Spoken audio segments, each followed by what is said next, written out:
Coucou les potox, salut les mobeurs, salut les barjots du Vario. J'espère que vous allez bien, comme d'hab. Ben moi ça booste un max.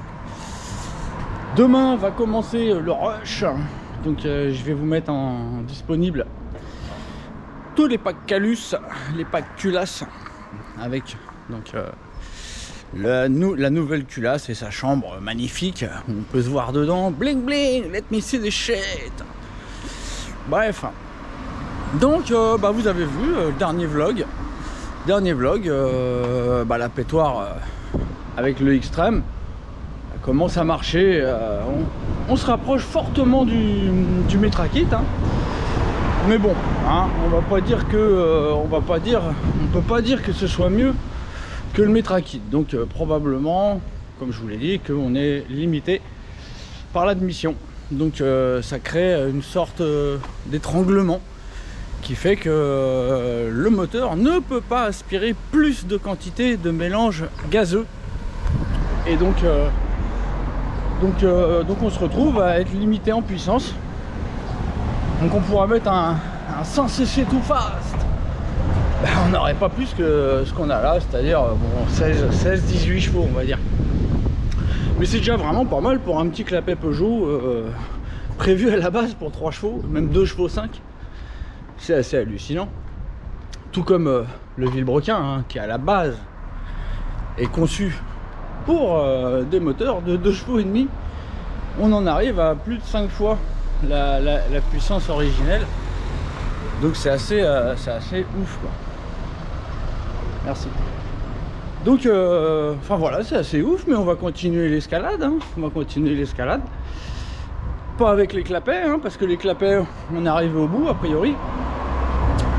Donc voilà, donc hier un petit 0,96 en 9 secondes tout rond, sans avoir vraiment fait tout ce qu'il fallait. Donc moi je reste un peu sur ma faim. Donc je vous ai dit qu'on allait arrêter là. Mais on va se faire un mini vlog aujourd'hui. On va ressortir la pétoire. Donc hier soir j'ai été la voir. J'ai été lui rendre une petite visite nocturne. Et j'ai modifié quelques réglages. Donc j'ai alourdi un petit peu le Vario encore. Enfin un petit peu. Ce que j'ai fait, ça risque de changer beaucoup. Là on risque vraiment d'être trop lourd. Mais bon, ça va être intéressant. J'ai aussi... Qu'est-ce que j'ai fait? Oui, j'avais le pneu avant qui était bien dégonflé. Il n'y avait plus beaucoup de pression là-dedans. J'ai fait quoi? J'ai remis un petit poil d'avance. J'ai mis 6,5 au lieu de 6. Ouais, je prends des risques. Et le gicleur de ralenti aussi. J'ai descendu le gicleur de ralenti. C'était un 40. Je suis descendu à 35. Donc je commence à pouvoir tirer une conclusion. Je remarque que plus les moteurs ont de la pré-compression, plus il faut descendre en gicleur de ralenti. C'est marrant. Parce que je mets le même gicleur de ralenti que j'avais mis avec le CPI en bielle courte. Qu'est-ce que je fais? Donc voilà, avec un 70 en bielle courte, on a donc en bielle 76 au lieu de 80, on a 8 cm3 de moins dans le bas moteur. Et donc là, avec un 77, on a 7 cm3 de plus au niveau de la cylindrée. Donc on a plus de précompression lorsque le piston redescend. Forcément, on a un volume de départ qui est 7 cm3 supérieur. Et quand le piston est au point mort bas, on a 7 cm3 de moins. Donc forcément, ça précomprime plus. Voilà. Bon allez, je vous reprends en bas parce qu'on arrive devant la porte de la mort. Allez, à tout de suite. Le Big Bore. La titinette au Big Bore. Bon. Donc voilà, on est face au plus gros moteur que la titinette ait eu le droit d'embarquer dans son cadre. A priori, il n'y aura pas plus gros, bien qu'il est tout à fait techniquement possible de monter à 86 avec les Carter Boost, donc avec un Vilebrequin course 44. Mais malheureusement en France c'est interdit de commercialiser des pièces qui permettent d'augmenter la cylindrée. Donc je peux pas faire de vilebrequin course 44. Voilà. Et puis en plus il faudrait faire réaliser les carters à l'intérieur pour que les masses un peu plus grosses passent. Bref, on restera à 77. Vous allez voir, il y a déjà un potentiel de fou rien qu'à 70. Bref, bon, je vous disais dans l'intro que j'avais changé quelques petits réglages. Donc je sais pas si vous allez voir, mais maintenant il y a des gros poids plus une rondelle de 6 en dessous. Donc ça va changer beaucoup de choses, hein, étant donné que le poids va être un petit peu surélevé. Donc déjà, non seulement il y a le poids de la rondelle, mais en plus le poids va être un peu surélevé. Donc pendant la rotation, il sera un petit peu plus vers l'extérieur. Donc il y aura plus de force centrifuge. Et donc il y a double effet. Non seulement le poids de la rondelle, mais en plus le fait que le poids soit surélevé. Voilà, je vous ai aussi indiqué que j'avais fait un changement de gicleur de ralenti. Donc je suis passé de 40 à 35 parce que c'était grassouillet. C'était grassouillet dès que je restais un peu longtemps au feu rouge. Donc voilà, j'ai fait ça. Et puis, qu'est-ce que j'ai encore fait? Oui, j'ai augmenté un petit peu l'avance. Voilà, donc j'ai aussi regonflé mon pneu avant. Mais bon, ça, vous n'en avez rien à taper de mon pneu avant. Donc là, on a le tournevis au cas où on a une petite correction à faire sur la vis de ralenti. Mais en principe, on est bon. Donc, on va démarrer la nénette avec son nouveau réglage de ralenti. Voilà. Je vais mettre un petit coup de starter quand même. Sinon, elle va pas être contente. À savoir qu'un bon réglage de ralenti, en principe, à froid, la machine a du mal à démarrer. Un petit peu de mal. Donc si ça démarre sans starter, c'est que vous êtes trop gras.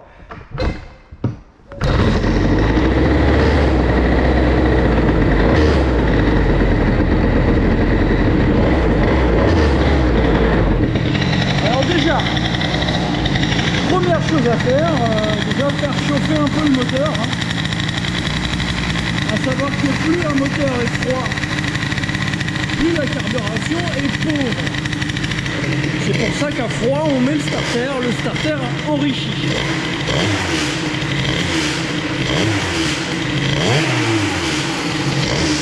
Notez la réponse au gaz du 77 avec des diagrammes très élevés quand même. Ah merde. Bon, à tout de suite. Bon, on reprend. Donc, quand vous réglez votre ralenti, il est important que le moteur soit chaud. Parce que quand le moteur est froid, la carburation est plus pauvre qu'à chaud. Donc là, en l'occurrence, je fais chauffer un petit peu la bête. Donc, au ralenti, bien sûr. Donc il faut remarquer que c'est bien stable. Donc, alors, il y a deux phénomènes. Quand votre ralenti est trop pauvre, dès que vous allez mettre un coup de gaz, donc vous laissez tourner au ralenti comme ça, et vous mettez un coup de gaz.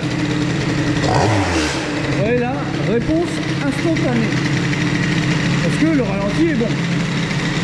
Mais ça, c'est parce que, évidemment, c'est bien réglé. Maintenant, si vous êtes trop riche, vous laissez la machine tourner comme ça. Par exemple, vous êtes arrêté au feu rouge, vous attendez qu'il passe au vert. Et au moment où vous allez mettre un coup de gaz, ça va faire... Et après, elle va partir. Regardez, on la laisse tourner encore... On peut la laisser tourner 10 minutes comme ça. Je pense que ça ne poserait pas de problème. Et au moindre coup de gaz, c'est instantané. Regardez.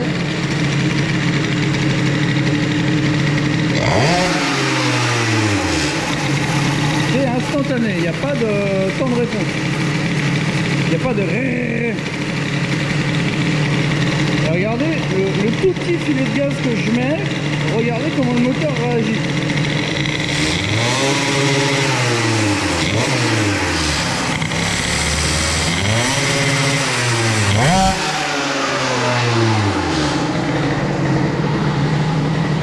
Je peux vous dire que le variateur il est très lourd.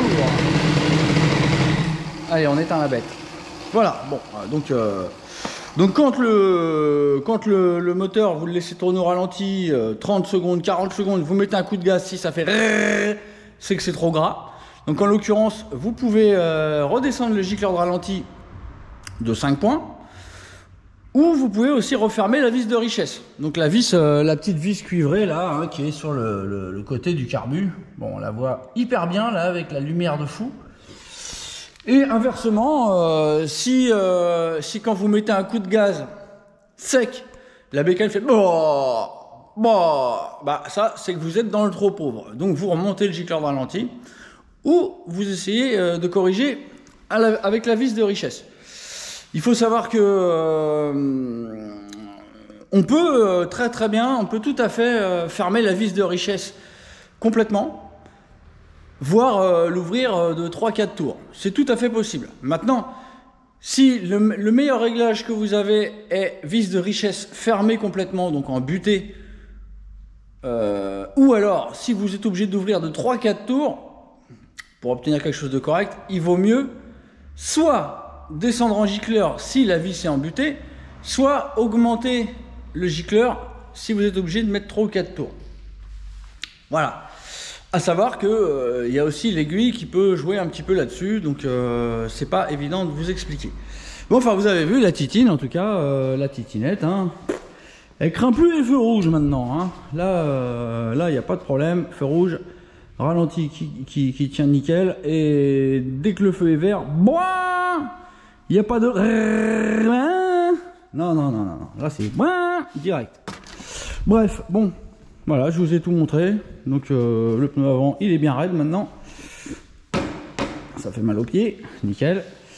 Donc le taux de compression, l'avance à l'allumage, je vous le montre pas, évidemment, ça se voit pas. Bref, on va aller se faire un petit tour. Donc avec tous ces petits affûtages de dernière minute quand même. Bon, ça va pas nous métamorphoser la machine. Mais on va aller se faire un petit tour entre les deux feux. Et puis on va voir, hein, en espérant qu'il n'y aura pas la police, le comité d'accueil comme on dit.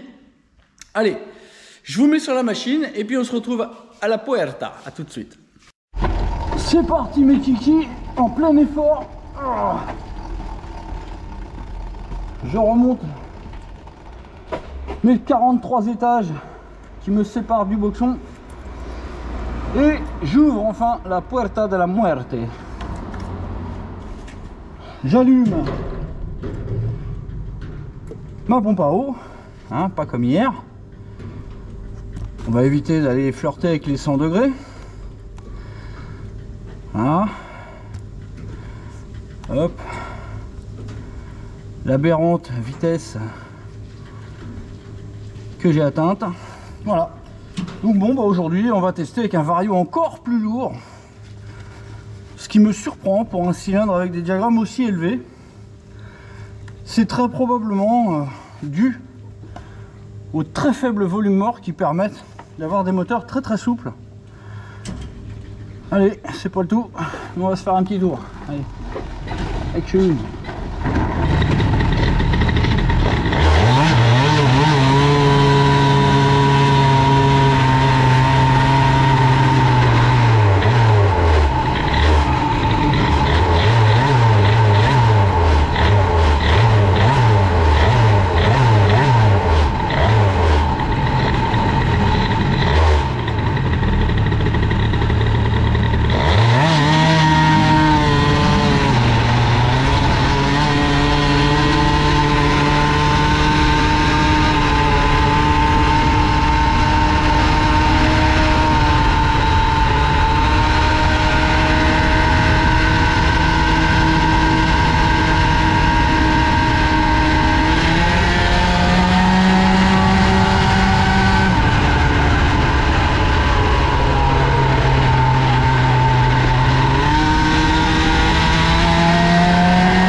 Alors, le couple est impressionnant pour le régime de 11006.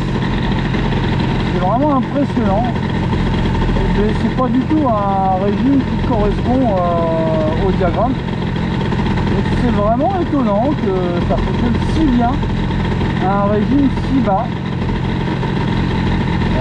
Ça promet vraiment, hein, de toute façon on sera plus limité par l'admission quand ça va prendre du régime, quand ça va pouvoir admettre la quantité de gaz nécessaire pour atteindre 13 000 voire 14 000, ça risque d'être vraiment sympa. Le truc est un véritable tracker, hein, c'est impressionnant. Vous allez pouvoir voir la vitesse qui va grimper très vite malgré un régime relativement faible. Allez, on va pas tarder à décoller, le bonhomme est rouge.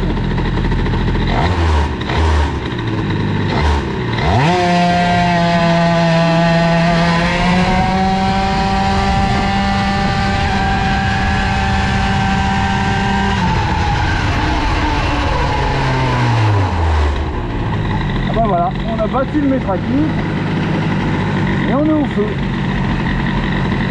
Mais avec 2000 tours de moins, hein. Ce qui n'est pas rien.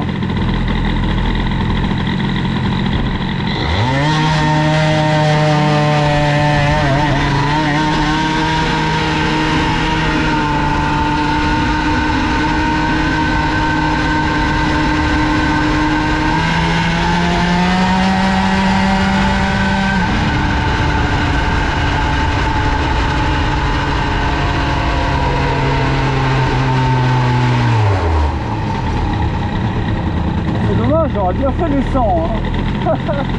Bon, tant pis, ça sera avec la boîte à café.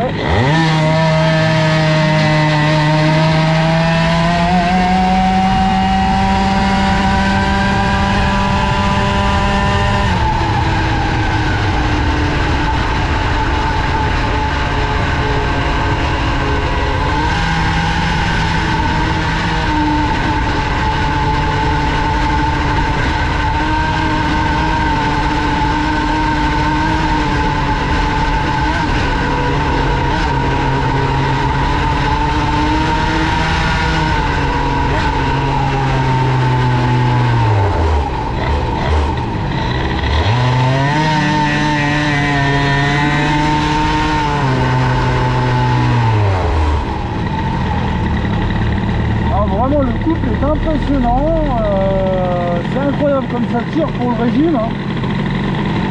Bon, peut-être que si j'avais laissé léger comme hier et que je sois parti avec le pied sur le lanceur comme je l'ai fait là, on aurait peut-être fait les 100.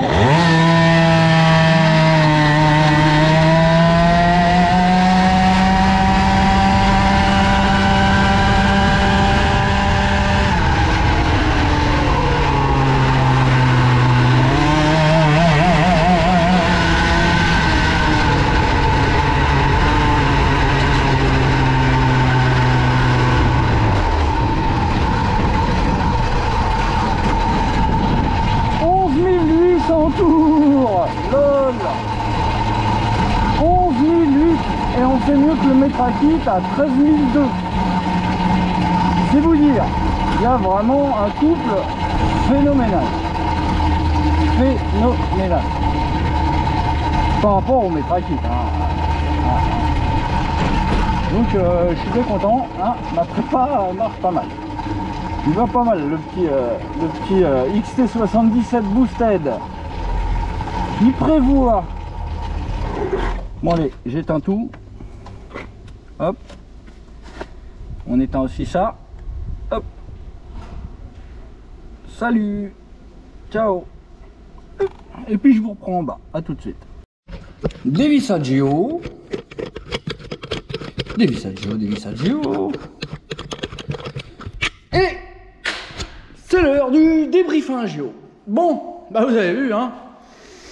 Waouh, ça coupe la mort, hein, ça coupe la mort. Et donc, comme je l'indiquais dans le dernier vlog, rien ne sert de prendre du régime, il faut prendre le bon. Voilà, le bon régime. Donc là, là la machine elle est vraiment sympa. C'est limite n'importe quoi, hein. Il y a un couple, c'est monstrueux, quoi. Je suis obligé d'appuyer sur le lanceur parce que sinon le moteur il recule, il avance, il avance, il recule. Il y a un couple de fous, hein. C'est bon, bah on peut le dire, hein, ça y est, c'est le moteur le plus puissant que la titinette elle ait eu dans son bidon. Là, on commence, on continue, hein, de monter en puissance. Donc alors le programme, hein, comme je vous dis, moi dans les prochains jours je vais être très pris parce que les culasses elles sont attendues depuis longtemps. Donc je pense que je vais recevoir un paquet de commandes, donc ça va me prendre du temps. Donc la boîte à clapet on va pas pouvoir la monter. J'avais réfléchi, je me dis hier soir, je me dis je vais peut-être la monter et puis demain je fais un vlog rapide en testant. Mais non, c'est pas sérieux. Donc c'était mieux de pousser un peu à bout la config avec le 77 extrême et les clapets plats. Voilà, donc là on a un 99 km/h entre les deux feux. Bon, c'est pas grand chose de plus qu'avec le Metrakit. Mais on a pu se rendre compte que le couple est énorme. À côté du Metrakit, hein, il n'y a que 7 cm3 de plus. Mais il y a beaucoup plus de couple. Et surtout, le moteur tourne beaucoup moins vite, ce qui fait que, en principe, on peut avoir une machine beaucoup plus fiable, beaucoup plus discrète. Bon, maintenant, ce cylindre-là, évidemment, il est spécial. J'ai fait des modifs. Ah, bonjour. Ah. Bon, je reprends après. Donc, j'ai fait des modifs à ce cylindre, donc vous ne pourrez pas le trouver, celui-là. Hein, le XT77 Boosted, il n'existe pas. Hein. Et puis, en plus, ça demande de faire... une modification dans l'écarter pour faire passer la jupe qui est plus grosse que l'origine, que les cylindres qui ont la jupe diamètre origine comme le Metrakit ou le CPI. C'est pareil, hein, dans un nitro, quand vous voulez mettre ce cylindre, il faut faire reprendre l'écarter pour que la jupe puisse passer. Donc bon, voilà. Donc, si jamais ça vous prenait, eh ben, il faut donc acheter le Ersal Extreme 77. Vous envoyez votre calus Agilation Lobe qui remontera la bande de squish de 1,5 mm et donc comme ça votre piston pourra monter 1,5 mm plus haut. Donc à ce moment là il faudra mettre une cale à l'embase de 1,5 mm moins épaisse que celle qui est prévue. Voilà. Et là vous aurez quasiment le même cylindre. Je peux vous dire honnêtement que je suis très content d'avoir redescendu les diagrammes d'environ 10 degrés. Je suis vraiment très content parce que le résultat est super bon à des régimes encore tolérables. 11008, c'est un régime fiable pour un moteur à refroidissement liquide. On pourrait, à mon avis, le moteur pourrait tourner très longtemps à 11008, ça lui poserait pas vraiment de problème. Voilà. Donc comme je vous disais, j'ai préféré donc continuer un petit peu à creuser les réglages de ce moteur pour arriver enfin à faire un peu mieux que le Metrakit. Hein. Donc bon, peut-être que le Metrakit, j'aurais pu aussi faire un peu mieux. Mais bon, voilà. L'honneur est sauf, j'ai réussi à faire un peu mieux avec le 77 qu'avec le 70. Et c'est surtout au niveau du régime hein, que c'est assez impressionnant. Il y a 1400 tours de moins quand même. Hein. Donc voilà les gars. Donc je vous fais l'annonce que officiellement, hein, a priori, hein, à moins que je me prenne le ciel sur la tête, dans les prochains vlogs, une fois que j'aurai donc terminé mon labeur, on installera la boîte à clapet boosted, Malossi boosted. On installera donc la boîte à clapet Malossi boosted. Elle est boosted en ce sens que j'ai rentré dedans un clapet type Derby. Voilà.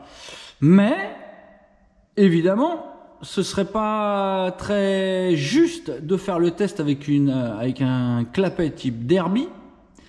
Donc, on commencera le testage avec le clapet originel de la boîte Malossi. Donc, le clapet VL7. Donc, stock. Donc, comme ça, on aura exactement les performances d'un moteur basé sur les carter boost et la boîte à clapet Malossi. Voilà. Bon, on pourra mettre en en défaut aussi le fait qu'il y a des volumes morts bien supplémentaires, hein, du fait que les carters sont préparés, donc c'est la préparation racing avec la grosse ouverture d'admission. Et évidemment au niveau de la boîte des clapets, je dis bien la boîte, donc le tour, la boîte est ouverte de la même façon que les carters. Donc il y aura quand même une petite différence, mais c'est pas ça qui apporte des performances, bien au contraire, c'est des volumes morts en plus. C'est pas forcément bon, surtout à bas régime. Voilà, ensuite, une fois qu'on aura testé avec la boîte Malossi, donc avec les clapets de la boîte Malossi d'origine, on mettra les clapets Derby.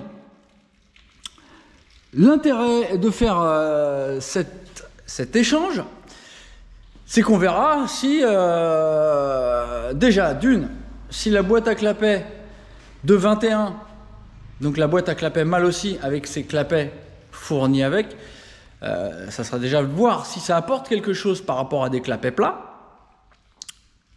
Maintenant, faudra pas oublier, et j'oublierai pas de vous le rappeler, que là j'ai un clapet plat avec une lamelle de 0,40. Là, avec le régime de 11008, je pourrais mettre du 0,25, ça passerait, hein. Donc ça serait encore beaucoup mieux à bas régime et peut-être même à haut régime, parce que évidemment la lamelle s'ouvrirait beaucoup plus au même régime. Donc bon, je ne vais pas faire tout ça, mais c'est très probable que là, en changeant de lamelle de clapet, ça marcherait encore mieux. Mais je le ferai pas. Enfin, pour le moment, je le ferai pas. Donc, en montant une boîte à clapet avec le clapet Malossi, on verra si on gagne quelque chose par rapport à un clapet plat qui n'est pas forcément optimal, hein. Donc là, il est en lamelle 0,40. Voilà. Et donc après, on mettra la lanterne de clapet, hein, c'est comme ça qu'on appelle le support de lamelle de clapet. C'est comme ça qu'on appelle ça. On appelle ça une lanterne. Donc on mettra une lanterne Derby ensuite, toujours avec le Carbut 21, ce qui nous permettra de voir s'il y a vraiment un intérêt à créer une boîte avec des gros clapets, avec des clapets type Derby. Si on n'a aucune différence entre la lanterne Malossi et la lanterne Derby, bah ça voudra dire que voilà, avec un Carbut 21, il n'y a pas d'utilité de mettre des clapets plus gros. Je pense honnêtement qu'il n'y aura pas de différence. Bon, on verra ça. Bon, voilà les potes. Et ensuite, j'oubliais, c'est que bientôt je vais recevoir la boîte à clapets prototype Boost, donc avec une grosse lanterne dans laquelle on pourra mettre une grosse lanterne Derby. Et en plus, il y aura une pipe d'admission de 30, je crois même 32 en intérieur, je l'ai conçu. Donc on pourra mettre des carbus énormes. Donc ça sera après avoir testé la boîte Malossi Boosted. Bref, voilà, il y a du programme. Et une fois qu'on aura tiré le maximum de ce petit XT77, très probablement qu'on empilera un Too Fast 70. Voilà. Donc là, normalement, là, les 100 km/h au feu rouge, ils devraient être pulvérisés, mais grave. Donc bon, on verra ça. Toujours est-il que si on fait une petite rétrospective de mes tests, rappelons-nous qu'avec le CPI, entre les deux feux, il me semble qu'au début, on prenait 88 ou 89, je sais plus, hein, à l'épuiser dans les méandres de mon YouTube. Et donc maintenant, on est à 99. Donc imaginez que sur la même distance, on a quand même pris 10 km/h. Ce qui est quand même assez énorme, hein. Donc je vous dis pas comment je me déboîterai sur la fin de l'entre-deux-feux.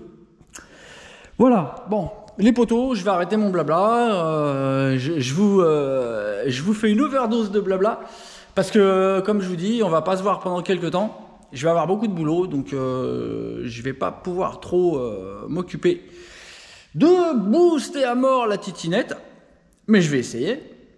Donc, bah écoutez, n'hésitez pas à me faire un petit merci, hein, un petit shame, un petit merci.